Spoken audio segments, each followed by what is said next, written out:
Assalamualaikum warahmatullahi wabarakatuh. Bertemu kembali dalam program Estetika Arab Kaligrafi Kreatif. Okey, untuk hari ini kita akan membincangkan mengenai khot nasakh. Khot nasakh merupakan seni khot yang halus, bahkan menjadi gaya yang paling mudah untuk dibaca serta difahami. Ini kerana khot nasakh merupakan tulisan utama untuk mushaf Al-Quran, memandangkan gaya khot yang lain agak sukar untuk difahami, melainkan jika seseorang itu mendalaminya. Sesetengah ulama menyatakan bahawa khot nasakh merupakan perubahan daripada khot kufi.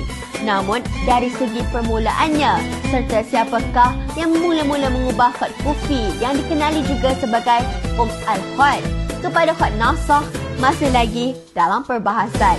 Penulis yang pertama mencetuskan perubahan tersebut adalah Abu Ali Muhammad bin Ali bin Muqlah atau dikenali sebagai Ibnu Muqlah pada tahun 228 Hijrah. Kemudian, penulis khot pada zaman selepas Ibnu Muqlah adalah Ali bin Hilal atau dikenali sebagai Ibnu Al-Bawab pada tahun 413 Hijrah, merupakan individu bertanggungjawab menjelaskan lagi gaya khot nasakh yang diubah oleh Ibnu Muqlah dari khot kufi kepada khot nasakh atau ketika itu masih dikenali sebagai khot badi'. Namun, ada sesetengah ulama telah menolak pandangan bahawa Ibnu Muqlah merupakan orang yang mencetuskan perubahan gaya kufi kepada khot nasakh. Ini kerana khot nasakh telah lama digunakan sebelum zaman Ibnu Muqlah lagi, iaitu berdasarkan penemuan surat Imam Al-Syafi'i yang telah ditulis pada tahun 265 Hijrah. Menurut Mujahid Taufik Al-Jundi pada tahun 1990 menyatakan bahawa ulama Hijaz menolak pandangan khot nasakh adalah merupakan daripada khot kufi. Bahkan ulama yang berpandangan sedemikian juga menjelaskan bahawa khot nasakh adalah sejenis khot kufi yang dipecahkan dan ditulis daripada khot nabati. Menurut Mujahid Taufik Al-Jundi lagi, dalam kajiannya pada tahun 1990, iaitu sesetengah ulama menjelaskan bahawa penulisan khot yang hampir mirip kepada khot nasakh mula ditulis oleh Zahid bin Thabit, seorang penulis wahyu dan juga sahabat Rasulullah SAW. Dikatakan bahawa khot nasakh merupakan aliran beliau dan merupakan sejenis khot yang telah lama wujud seiring dengan khot kufi.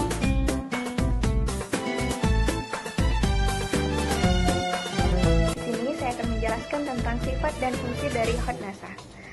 Sifat khot nasakh ialah khot yang mengandung bentuk tulisan yang sederhana, tidak terlalu rumit dalam penulisan, tetapi syarat dengan makna-makna huruf yang terang, memikat, mudah dibaca, bahkan mudah untuk ditulis dan dipelajari. Khot nasakh sendiri dapat diaplikasikan di berbagai macam bahan dan medium. Khot nasakh ialah khot yang patuh terhadap kaedah-kaedah penulisan. Lalu, fungsi khot nasakh. Yang pertama ialah sebagai penulisan di dalam mushaf Al-Quran dan Al-Hadis. Yang kedua ialah sebagai pembelajaran di dalam pendidikan. Yang ketiga ialah sebagai pertandingan atau sebagai khot yang sering dilombakan di dalam pertandingan.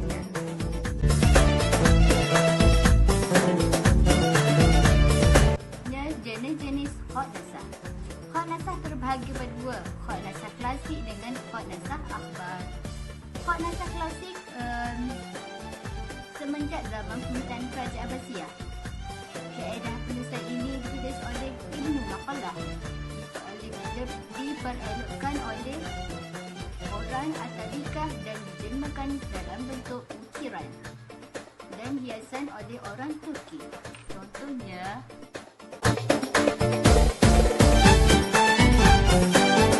yang kedua, nasakh akhbar.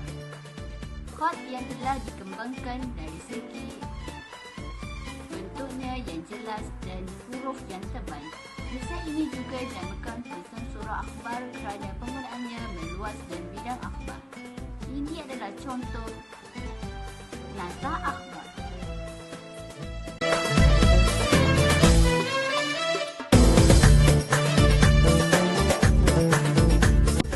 Okey, seterusnya kita akan teruskan dengan tutorial Khat Nasah.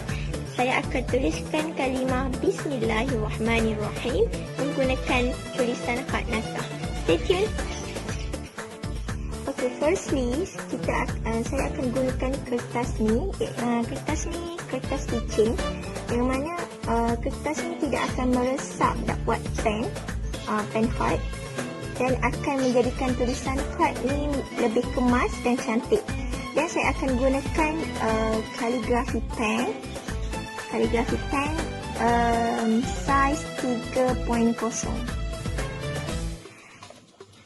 Baiklah, untuk langkah yang seterusnya saya akan lakarkan tulisan kalimah Bismillahirrahmanirrahim menggunakan pensel.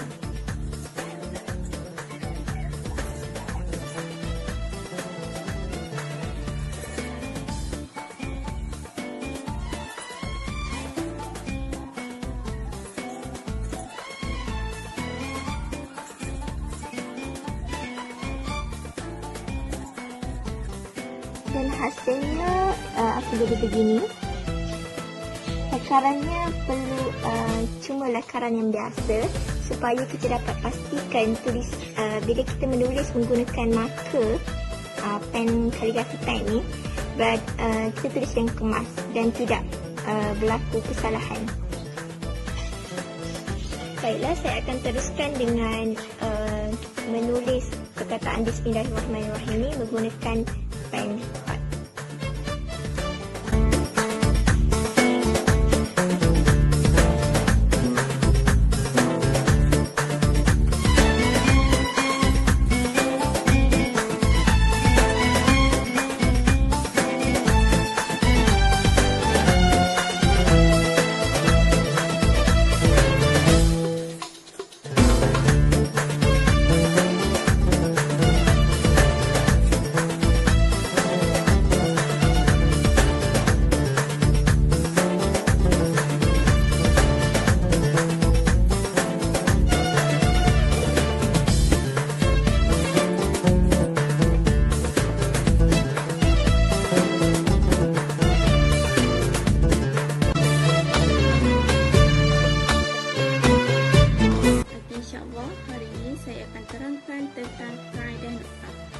Sebelum saya terangkan tentang kaedah nota, saya nak cerita tentang apa tu kaedah nota.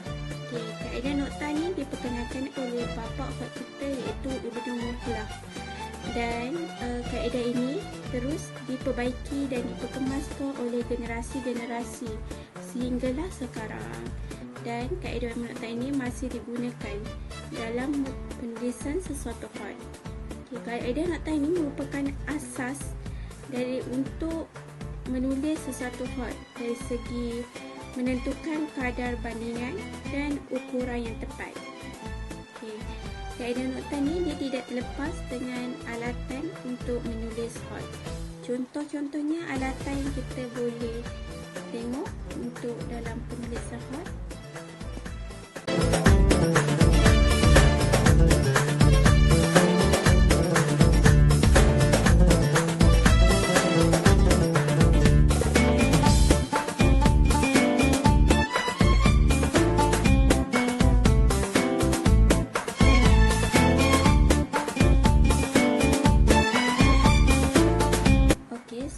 Saya akan ceritakan tentang langkah-langkah untuk buat pen khat menggunakan pata resam. Okay, langkah-langkah dia, pertama sekali potongkan di sebelah pihak sahaja. Buangkan pulunnya hingga ke kulit. Buangkan sebelah kiri dan kanannya hingga berbentuk pen. Kemudian, letak dan alaskan mata pen di atas papan yang rata. Potongkan mata pen itu menyerong atau 1/2 daripada titik 1. Itu titik angka. Pastikan potongan tidak menggelis. Jika menggelis, potongkan sekali lagi.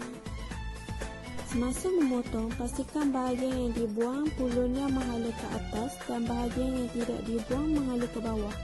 Jika mata pen itu terlalu keras, belah di tengahnya supaya daun boleh melekat. Jika mata pen tidak terlalu keras, jangan belah di tengahnya. Setelah siap, Celupkan pada dakwat dan cuba buat satu titik noktah. Jadi sekarang saya akan tunjukkan cara menulis menggunakan kaedah noktah. Contohnya, kita tulis huruf dal. Ini satu garis panjang. Satu garis lah. Ini satu garis panjang. Dan huruf dal dia macam ni.